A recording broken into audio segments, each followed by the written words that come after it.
The shot was a dry crack that split the afternoon air sharper and more final than a whip. It echoed off the clapboard storefronts of Redemption Creek, silencing the lazy drone of flies and the creak of wagon wheels. Inside the First Redemption Bank, the air thickened with the smells of gunpowder, stale ink, and a new metallic tang of fear. Elias Thorne was on his face, the rough-hewn floorboards pressing a grid pattern into his cheek. He had come to town for salt lamp oil and a new bit for his mule's bridle, simple things for a simple life. Instead, he found himself tasting dust and listening to the measured footsteps of men who moved with the predatory confidence of wolves. There were 3 of them, their faces hidden behind dusty bandanas. 2 guarded the doors, their shotguns held steady. The third, the leader, stood over the bank's manager, Mr. Abernathy, his voice a low, cold murmur that promised violence more effectively than any shout. Elias kept his eyes squeezed shut, his hands laced behind his head, as he'd been ordered. He focused on the splintered wood beneath him, trying to make himself smaller, heavier, a part of the floor. He was not a hero. He was a farmer, a man whose hands were calloused from mending fences and guiding a plow, not from handling a pistol. "The rest of it, old man," the leader said. "The drawer under the counter." Abernathy whimpered, his hands trembling as he fumbled with a key. Beside Elias, a young clerk named Thomas, barely a man at 17, let out a choked sob. He'd been bragging just that morning about the sweetheart he was courting over in Silver Ridge. Now he was just a terrified boy, his dreams dissolving into the raw panic of the moment. "Please," Thomas whispered the word barely audible. "Just take it and go." The leader's head snapped toward the sound. He moved with a chilling grace, his boots making almost no sound on the floor. He stopped beside Thomas. Elias risked a glance through slitted eyes. He saw the polished leather of the man's boots, the fine stitching, and something else, a flash of silver at his heel. "What was that, boy?" the leader asked, his voice deceptively soft. Thomas hesitated for a fatal second, his fear locking his jaw. That single moment of indecision was all it took. The leader didn't raise his voice. He didn't issue another warning. He simply raised his pistol and fired. The sound was deafening in the confined space. Thomas jerked once a marionette with its strings cut and then lay still. A dark stain bloomed across the clean white of his shirt, spreading like a terrible ink blot. Silence descended thick and suffocating. And in that silence, Elias's world fractured. The sight of the boy's lifeless eyes, wide with a surprise that would never fade, tore through a decade of carefully constructed walls. The scent of blood and powder vanished, replaced by the cloying sweetness of fever sweat. The bank dissolved around him, and he was back in his small farmhouse, 10 years gone. He saw his wife Sarah, her face pale and slick with perspiration, her breath coming in ragged, shallow gasps. He remembered the town Dr. Kane's older brother, a good man named Alistair, his expression grim and his hands stained with useless herbs. He remembered his own hands, large and clumsy, completely powerless, as he wiped her brow as he held her, while the life shuddered out of her, taking their unborn son with it. He had been a witness then, too. Helpless, a bystander to a tragedy he could not stop. A wave of nausea and cold rage washed over him. The robbers were shouting now, Abernathy scrambling to fill their saddlebags. The leader stepped over Thomas's body, his boot nearly brushing the boy's outstretched hand. In that instant, Elias's gaze locked onto the silver at the man's heel. It was a spur intricately crafted, its rowel shaped into a perfect 5-pointed star. The detail burned itself into his memory, a shard of ice in the furnace of his grief. The robbers were gone as quickly as they had come, their horses thundering out of town, leaving behind a shattered silence and a dead boy on the floor. People began to stir, whimpering, crying. Mr. Abernathy was sobbing behind the counter. But Elias didn't move. He pushed himself onto his knees and crawled the short distance to Thomas. He reached out a trembling hand, not to check for a pulse he knew was gone, but to close the boy's staring eyes. gesture was a decade too late. He was kneeling not just by a murdered clerk, but by the grave under the cedar tree on his farm, and the grief he had buried so long ago, unearthed and bleeding anew. The feeling of helplessness was the same, a cold, hollow ache that promised to devour him whole. And this time it was mingled with a sliver of something else, the sharp metallic glint of a star-shaped spur. The sun bled across the horizon, painting the Badlands in hues of rust and bruised purple as Elias guided the wagon home. The supplies he'd bought lay forgotten in the back. The robbery felt like a fever dream, but the ache in his chest was real. A familiar ghost returned to its haunt. He passed the turnoff to Redemption Creek and steered his mule Jericho onto the dusty track that led to his farm. This land was all he had left of his old life. 160 acres of stubborn soil, a sturdy farmhouse he'd built with his own hands, and a barn that leaned slightly to the north, as if weary of the ceaseless wind. His world was a place of deliberate, quiet routines. It was the only way he'd found to keep the silence at bay. He reached his property and saw the house a dark silhouette against the dying light. The silence that greeted him was no longer peaceful. It was accusatory. It was the same silence that had fallen after Sarah's last breath.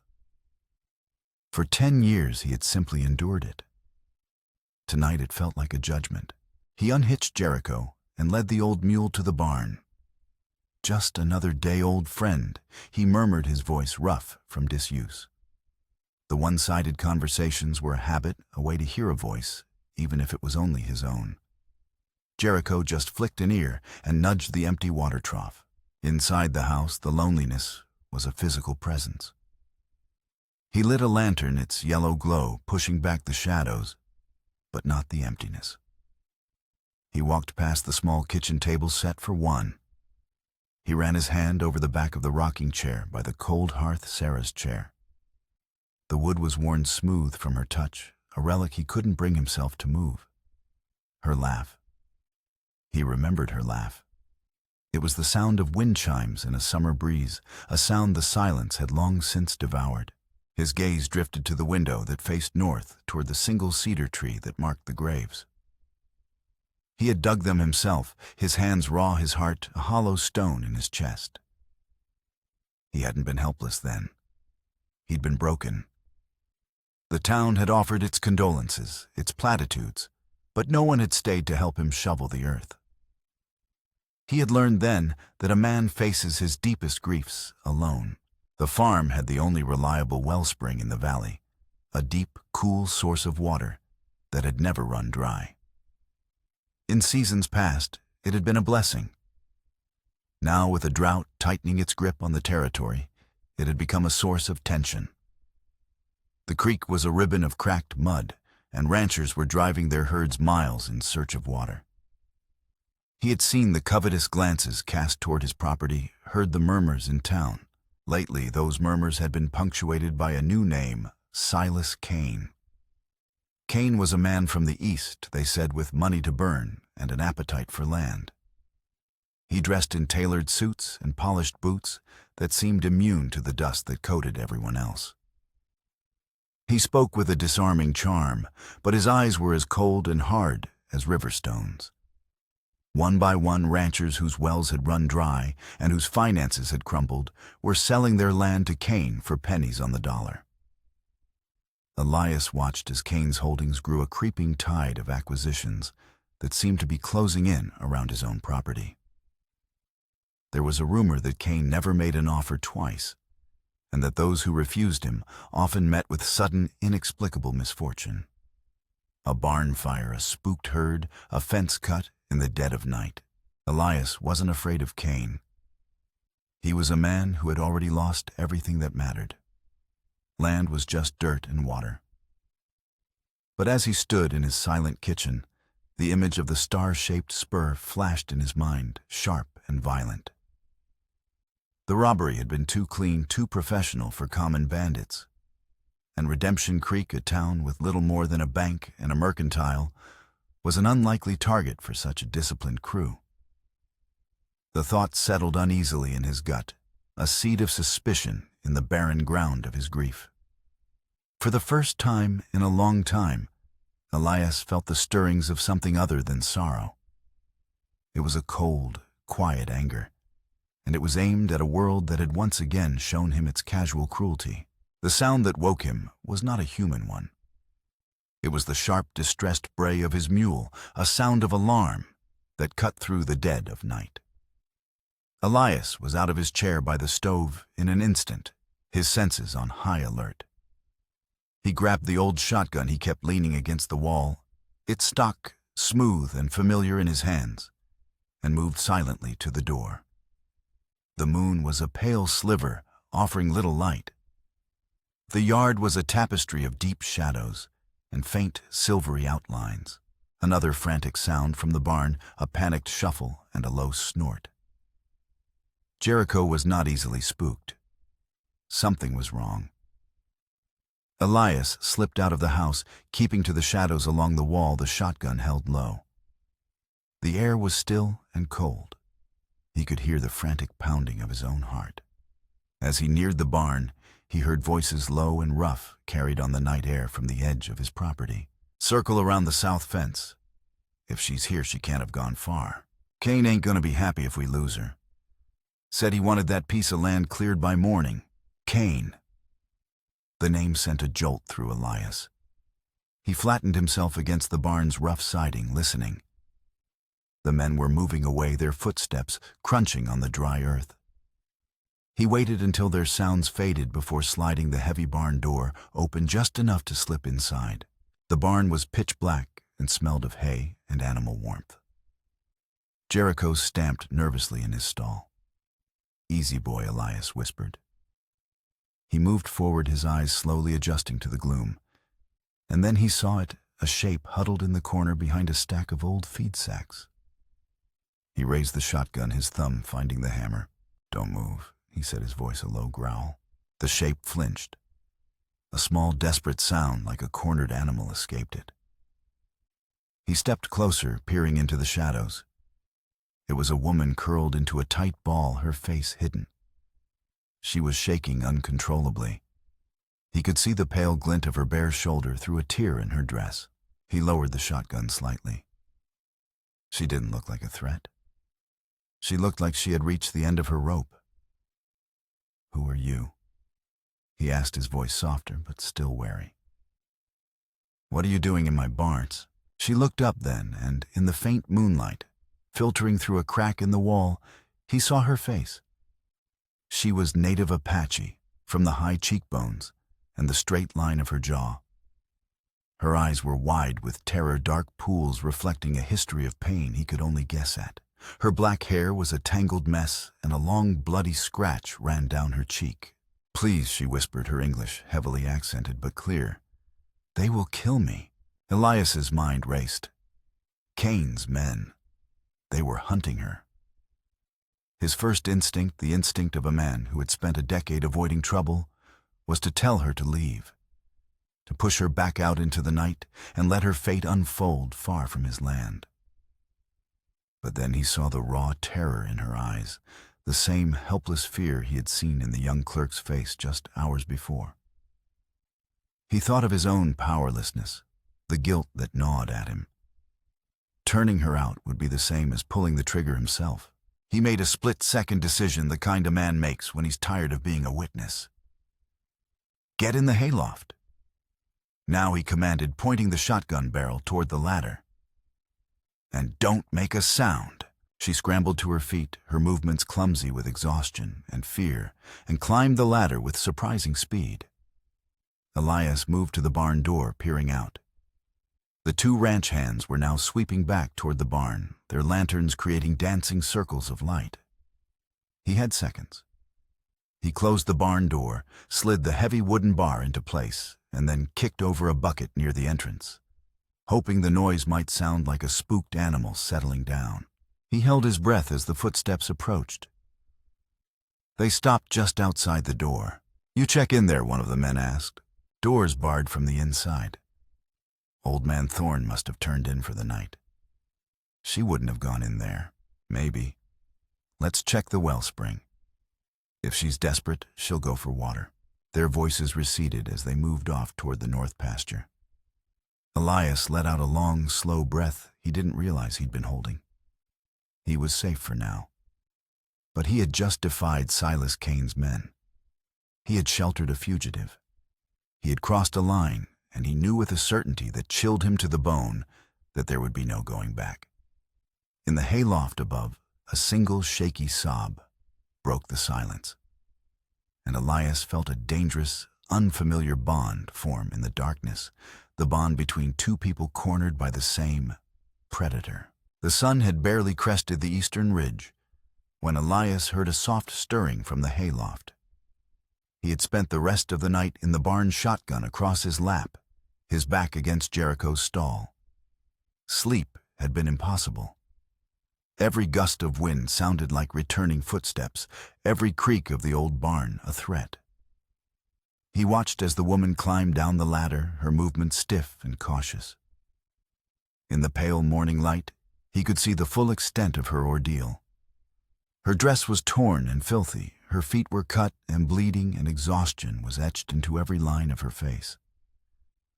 Yet she held herself with a defiant stillness, her back straight, her chin up. He rose and gestured toward the water trough. "Here," he said, his voice gruff. His kindness was a practical thing, offered without flourish.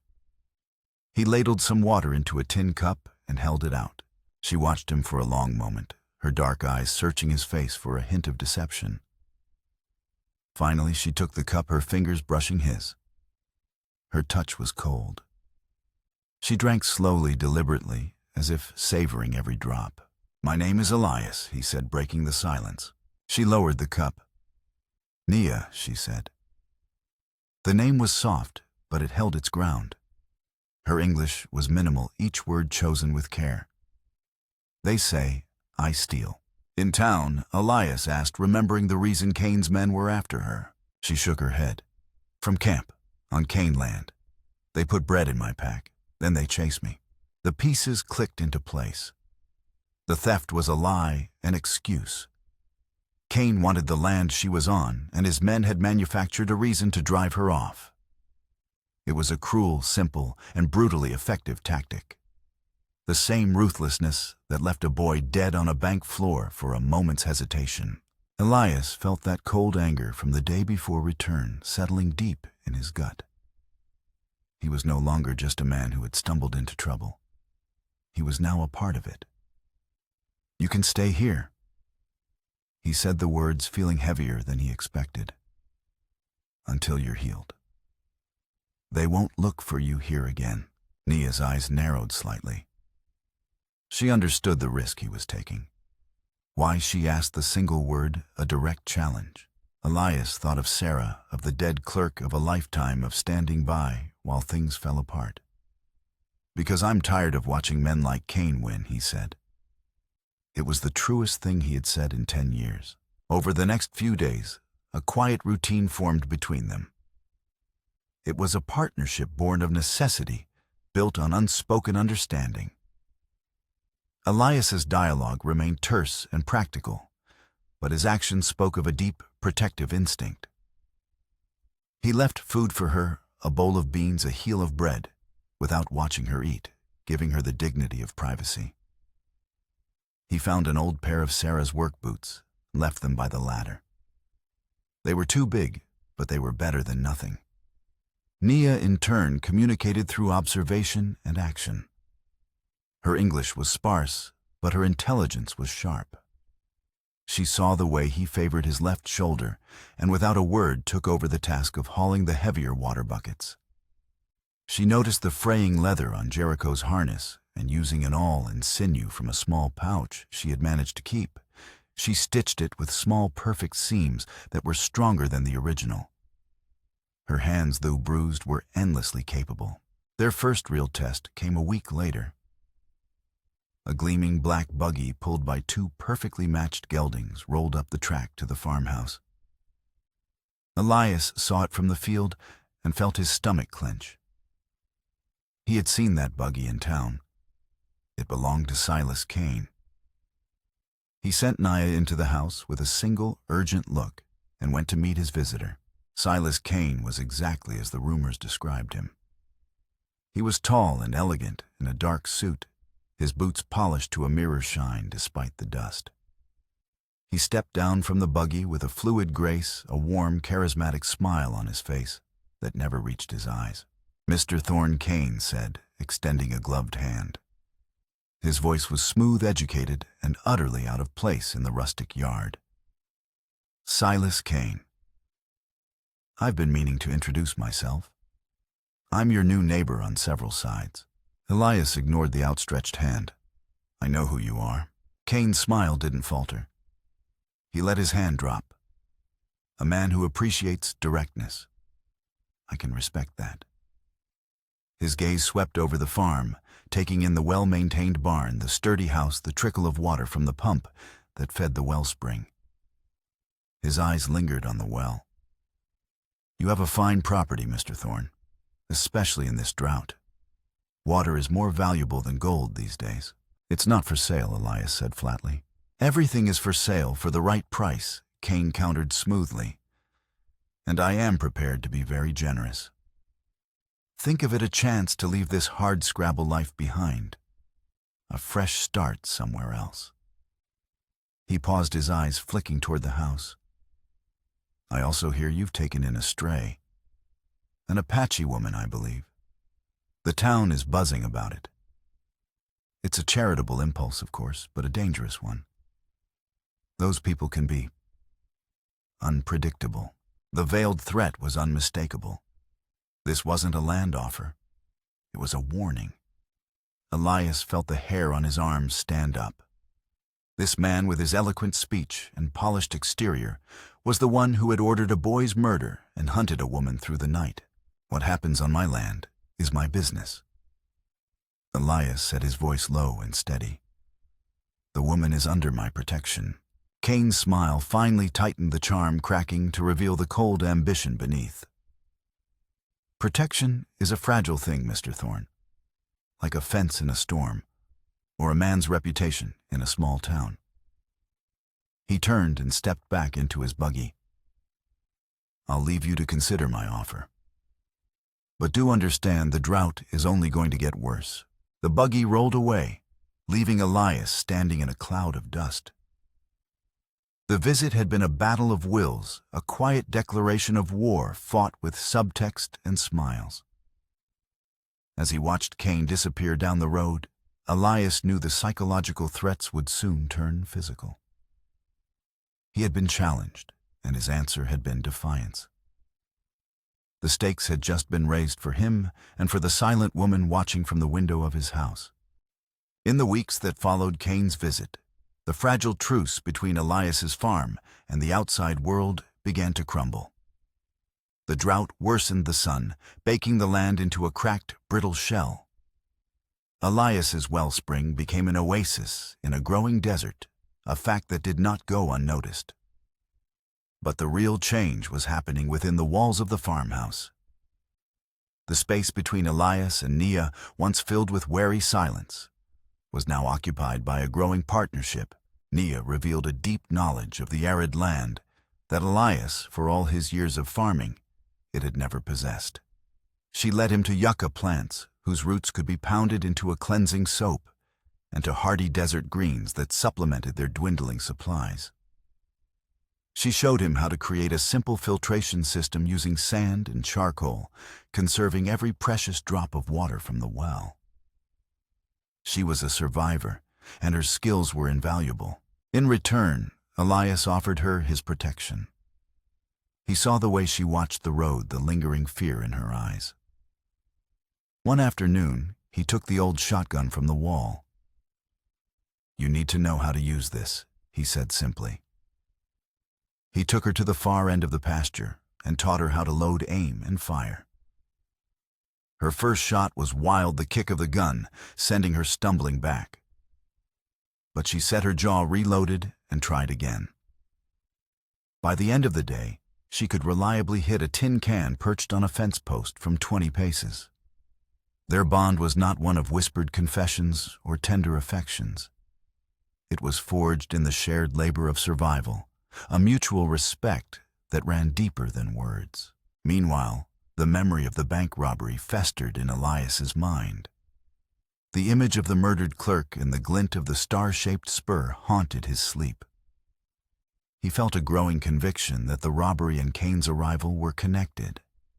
It was a gut feeling and instinct he couldn't shake. He began a quiet investigation, making excuses to ride into the neighboring town of Dusty Flats, a larger settlement with a blacksmith and a saloon that catered to travelers. He started at the blacksmith's shop, describing the spur under the guise of wanting a similar one made. The blacksmith, a burly man with soot permanently ingrained in his skin, stroked his beard. "A 5-pointed star. That's a fancy piece of work. Haven't made one of those in years." He squinted, digging into his memory. "Wait a minute. I did. Maybe 5-6 years back. For a rich fella from back east. Said it was a family crest or some such nonsense. Paid in gold coin." "Do you remember what he looked like?" Elias asked, trying to keep his voice casual. "Tall, well-dressed, spoke like a politician, had eyes that looked right through you." The blacksmith shuddered slightly. "Gave me the creeps, if I'm honest. Not the kind of man you forget." The description fit Silas Kane perfectly. It was the first concrete link, a solid thread connecting the charming land baron to the brutal killer in the bank. Elias rode home with the information burning in his pocket, a cold knot of certainty tightening in his stomach. He started paying closer attention to Kane's land acquisitions. Using an old county map, he marked each property Kane had purchased. A disturbing pattern emerged. The ranches and homesteads Kane now owned formed a near-perfect circle around Elias's farm, cutting him off on all sides. His land wasn't just another piece of a growing empire. It was the centerpiece. Kane wasn't just expanding, he was laying siege. The question was why? Why go to such lengths for one small farm, even with its valuable wellspring? The answer, he suspected, was buried deeper than a well in a past he had tried his best to forget. He felt like a man walking in the dark, sensing a cliff edge just ahead, but unable to see its depth. The truth, he knew, was somewhere in his own history, waiting to be unearthed. The storm broke on a quiet Tuesday evening. Not a storm of rain, the sky remained stubbornly, cruelly clear, but a storm of memory. Elias was cleaning out the old chest at the foot of his bed, a place where Sarah's things had lain undisturbed for a decade. He wasn't sure what prompted him. Perhaps it was Nia's quiet presence in the house, a gentle disruption that was slowly forcing him to confront the sealed-off rooms of his past. His fingers brushed against a stack of yellowed letters tied with a faded ribbon, and beneath them, a small leather-bound photograph album. He opened it, the leather creaking in protest. The faces of the past stared back at him, his father stern and proud. His mother, her smile weary but kind. And then Sarah. A photo of her as a young woman, her hair tied back, her eyes bright, with a future that had been stolen from her. He turned the page, and his breath caught in his throat. It was a photograph taken at a town picnic years before he and Sarah were married. She stood with her arm linked through that of another young woman. Beside them stood two men. One was Alistair Kane, the town's former doctor, a man Elias had once called a friend. And standing next to Alistair, looking awkward and severe in a borrowed suit, was his much younger brother, a teenage Silas Kane. The face was leaner, the eyes less cold, but it was unmistakably him. Elias stared at the photograph, his mind reeling. Silas Kane wasn't a stranger from the East. He had grown up here. He had left long ago, before Elias and Sarah were married, but he had roots in this very soil. His hands shaking, Elias untied the ribbon around the letters. They were from Sarah to her sister, written in the weeks following the loss of their child. He scanned the familiar looping script, his heart aching with a grief that felt as fresh as the day it was born. And then he saw it. a paragraph that made the blood drain from his face. Alistair is devastated. Sarah had written. Elias blames him, of course. He shouted it in the street for all to hear that Alistair was an incompetent fool who killed our baby. It wasn't true, my dear sister. You and I both know the fever was too strong. But Elias's grief is a roaring fire, and it needed someone to burn. Dr. Kane has been ruined by the accusations. No one will see him. His practice is gone. They say his younger brother Silas has returned from the city to care for him. He looks at Elias with such hatred. I fear what this anger will do to us all. Elias dropped the letter as if it had scalded him. The full monstrous truth crashed down on him. Alistair Kane, shamed and professionally destroyed by Elias's public grief-fueled accusations of malpractice, had taken his own life less than a month after that letter was written. Elias had known about the suicide, of course, but in his own fog of sorrow, he had never connected it to his own actions. Silas Kane wasn't here for his water. He wasn't here for his land. He was here for revenge. The bank robbery, the dead clerk, the properties boxing him in the slow, methodical pressure. It was all part of a cold, calculated vendetta. Kane was systematically stripping away everything Elias had, isolating him, terrorizing him, aiming to leave him with nothing, just as Elias's words had left Alistair with nothing. The fight for his farm had just become a fight for his life against a ghost from a past that he had created himself. He looked up from the letter and saw Nia standing in the doorway, her expression filled with concern. She had seen the color drain from his face. He was no longer just protecting her from a land baron.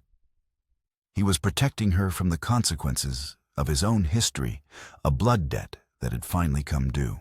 The revelation of Kane's true motive changed everything. The threat was no longer a vague shadow on the horizon.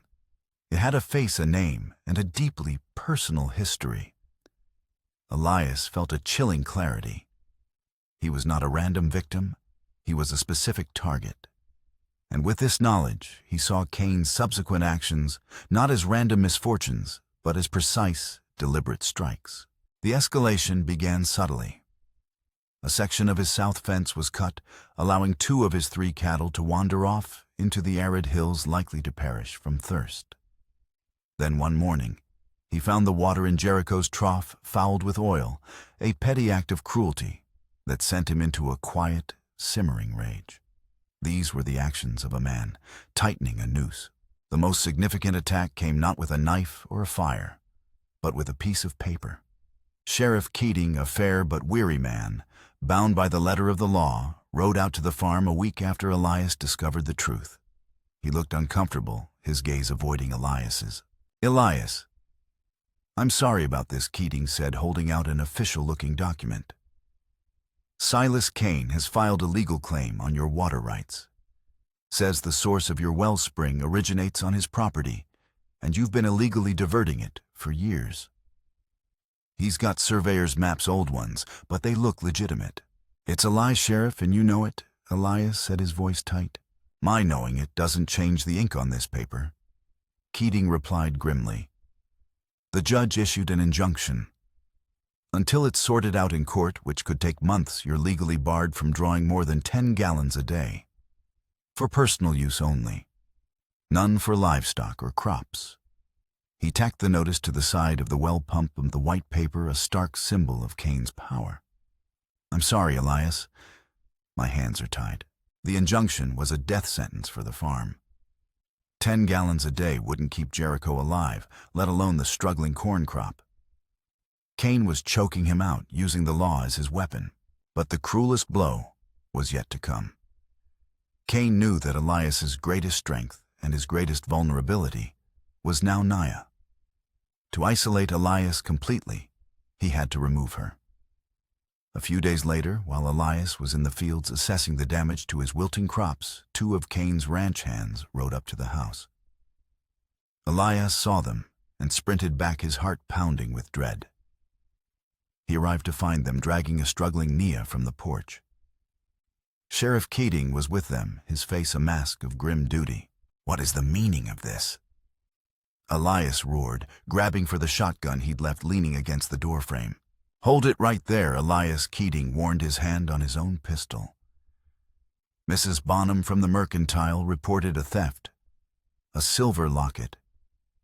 These men said they saw your woman near the store yesterday. We searched the barn and we found it hidden in a feed sack. It's a Plant A frame. Elias yelled, his eyes locking on the smirking faces of Kane's men. He knew with absolute certainty they had planted it. Maybe so, the sheriff said, his voice heavy with regret. But I found the evidence on your property. I have to take her in. Nia looked at Elias, her eyes wide with terror, not of the jail, but of being separated from him, of being cast out once more. They put her in the back of a wagon, her hands bound. Elias stood helpless again, the shotgun feeling useless in his hands. He was being dismantled piece by piece. His fences were down, his water was cut off, his crops were dying, and now the one person who had brought light back into his life was being taken from him. Kane wasn't just trying to destroy his farm. He was trying to break his spirit, to leave him utterly and completely alone in the ruins of his life. The air grew thick and heavy, the sky taking on a sickly yellow-brown hue. A dust storm was coming. Elias could taste the grit on his teeth as he rode his mule hard from Redemption Creek.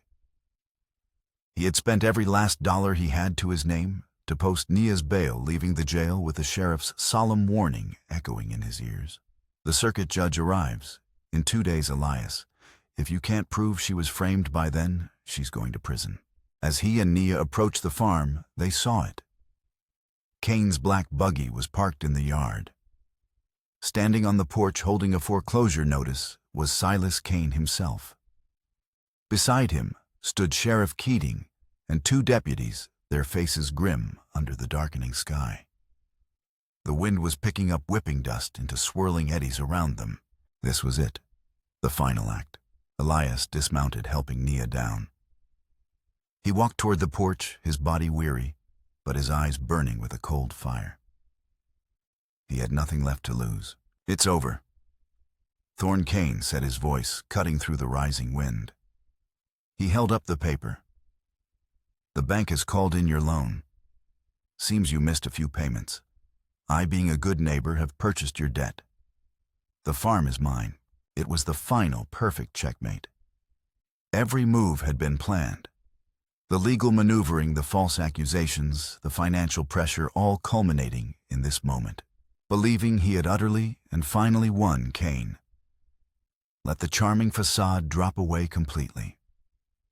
His face twisted into a mask of triumphant hatred. You don't remember me, do you? He sneered. You were too wrapped up in your own self-pity.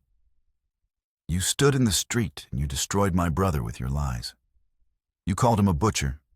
You took his name, his pride, his life. And now I've taken yours.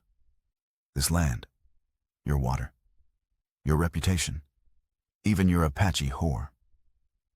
It's all mine. He laughed, a harsh, ugly sound that was nearly swallowed by the wind. My brother can finally rest in peace. Sheriff Keating shifted uncomfortably. This was more than a foreclosure. It was a confession.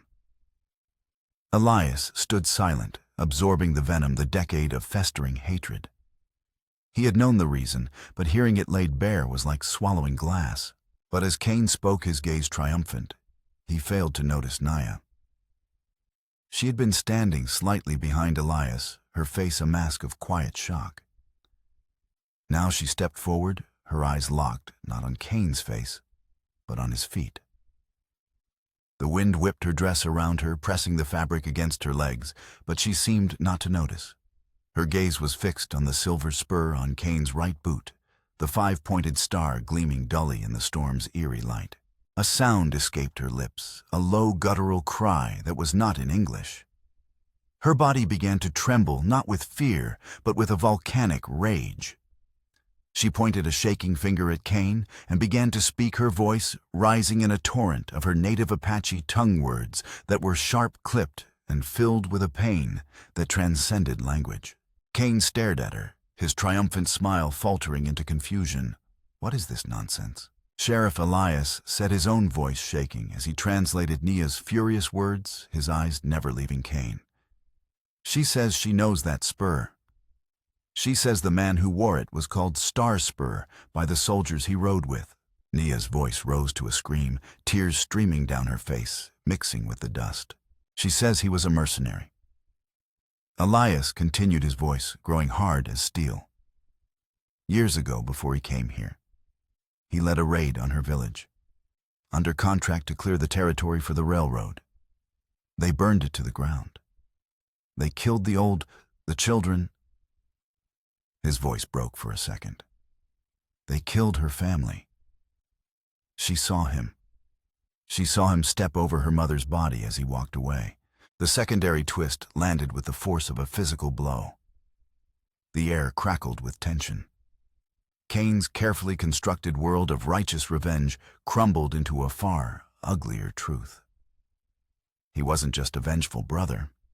He was a murderer, a war criminal, who had used the profits from his bloody past to fund his personal vendetta. The bank robbery, Elias realized with sickening certainty, was not just about intimidation. It was Cain and his old comrades back to their old ways to secure the final funds for his endgame. Cain's face went pale. Lies, the ravings of a savage, he stammered, his composure shattered. But it was too late.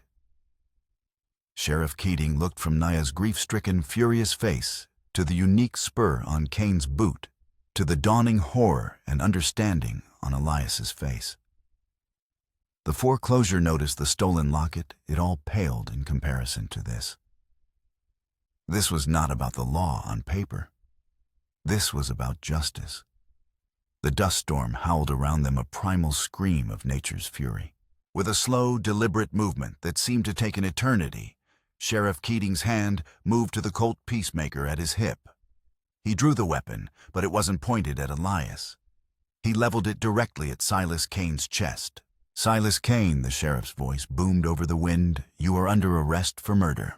As if on cue, the wind died down. The dust storm, having reached its crescendo, began to recede, the thick brown curtain pulling back to reveal a bruised but clearing sky. In the sudden ringing silence, the click of the hammer on Sheriff Keating's pistol was unnervingly loud. Cain's two deputies, their faces a mixture of shock and dawning comprehension, drew their own weapons, their allegiance shifting in an instant, from the man with the money to the man with the law. Cain stared at the barrel of the sheriff's gun, his face a canvas of disbelief and fury. His meticulously planned revenge had unraveled in a matter of moments, undone by a piece of silver, and a memory he thought long buried. He made a faint, desperate move, perhaps, for a hidden weapon, but the sheriff's voice stopped him cold. "Don't."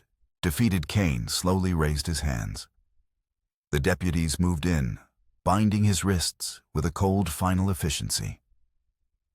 As they led him and his stunned ranch hands away, news of the confession and Nia's accusations spread through Redemption Creek like a prairie fire.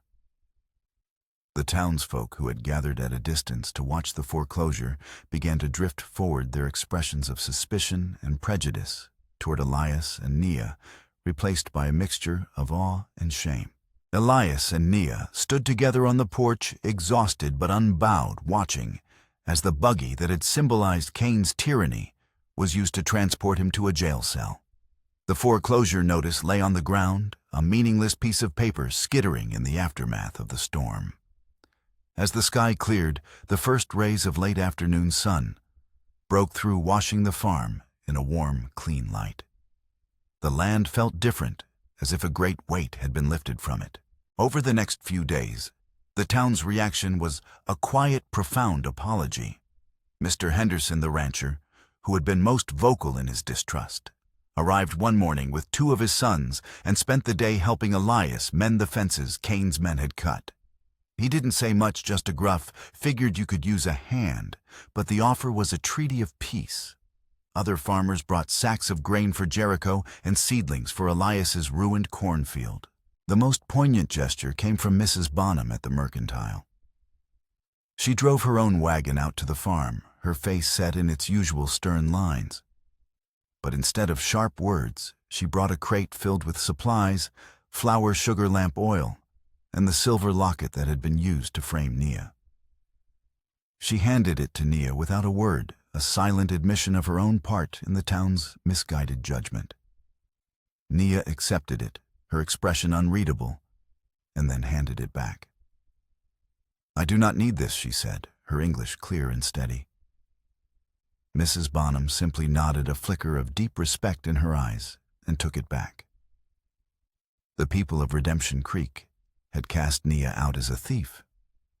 Now they saw her as a survivor, a witness to a truth they could not ignore. Months later, the farm was thriving. The rains had returned, as if the breaking of the drought of hatred had appeased the sky itself. The wellspring flowed freely, and the corn in the north field stood tall and green, a testament to shared labor. The scars on the land were healing, and so were the scars within the two people who called it home. One cool evening, as the sun set behind the hills, Elias took Nia by the hand and led her to the lone cedar tree. He did not disturb the earth where Sarah and his son were buried. That past, with all its pain and guilt, was a part of him, but it no longer defined him. Instead, he knelt beside the old grave, and using his hands, dug a small hole in the soft earth. From a burlap sack he took a young sapling, a new cedar, its roots bundled and damp. He planted it a few feet from the old tree. "A new life," he said, his voice quiet, but steady, growing alongside the memory of the old. He looked up at Nia, her face softened by the golden light. "My past will always be here. But my future, I hope my future is with you. Nia, I am not asking you to be my wife, out of need or loneliness, or to mend something that is broken. I am asking because my life is better, stronger, and more true with you in it. I am asking out of love." Tears welled in Nia's eyes, but she did not look away. She knelt beside him, placing her hand over his on the small sapling. "I am not a woman who was found," and she said, her voice filled with a strength that humbled him. "I am a woman who survived, and I choose to survive here with you." She smiled, a true, radiant smile that felt like the dawn. "Yes, Elias, I will be your wife." Their life together settled into a peaceful, powerful rhythm. But fate had one final surprise. A letter, crumpled and bearing the marks of a long journey, arrived from a federal outpost in the Northern Territories. It had been forwarded from town to town, following whispers of a surviving Apache woman from the Red Creek Massacre. It was from a distant cousin, a man Nia had thought long dead. He wrote that a small group of their people, survivors like them, had gathered and were rebuilding their community on protected lands in the north. He had heard she was alive and urged her to join them. The letter gave Nia something she had not had since her world was destroyed: a choice. A connection to her past, a tribe to whom she belonged by blood. She was not defined solely by her life with Elias. She was Nia of the Red Creek people, and her people still lived. For 2 days she was quiet, the letter held often in her hands. Elias watched her, his heart heavy with the fear of losing her, but he said nothing. The choice had to be hers. On the 3rd day, she came to him on the porch where he sat watching the sunset. She took her seat beside him and slipped her hand into his. "My cousin is a good man," she said softly. "It brings peace to my heart to know my people are not all gone. I will write to him. I will tell him my story. But I will also tell him that I have found my home. My life is here." Elias felt a profound wave of relief and love wash over him. He squeezed her hand, his thumb tracing circles on her skin. She had chosen him, not because she had no other options, but because he was the option she wanted. She was no longer a stray he had taken in, but a partner who had chosen him back. Was in him. They sat together on the porch, watching the last sliver of sun disappear behind the purple hills. The air was cool and smelled of damp earth and new corn. The farm was quiet, not with the oppressive silence of loneliness, but with the deep, resonant peace of a shared life. They had faced down ghosts, prejudice, and a cold-blooded revenge, and they had won. They had built a home not on the ashes of the past, but on the fertile ground of a future they would face together.